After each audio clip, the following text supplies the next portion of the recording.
ஓம் சரவண பவா. என் குழந்தையே, நீ கவலையோட இருக்கியா? மனம் சோர்ந்து போச்சா? உழைக்கிறாய், ஆனா பலன் வரலையா? நான் தான் முருகன் பேசுறேன். பழனி மலையிலிருந்து, மருதமலையிலிருந்து உன் மனசுக்குள்ளேயே வந்து பேசுறேன். உனக்கு ஒரு விஷயம் தெரியுமா? நீ தனியாக இல்லை. உன் கண்ணீர் ஒவ்வொன்னையும் நான் பார்த்திருக்கேன். உன் முயற்சியை ஒவ்வொன்னையும் நான் எண்ணி வைத்திருக்கேன்.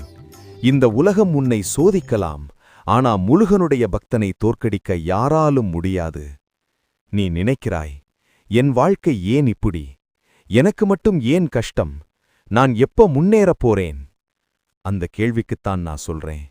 கஷ்டம் உன்னை உடைக்க வரல, உன்னை வலிமையாக்கத்தான் வந்திருக்குது. வேல் என் கையில் இல்லை என்றால் அது ஆயுதம். வேல் என் கையில் இருந்தால் அது நம்பிக்கை. உன் கையில் வேல் இல்லையா?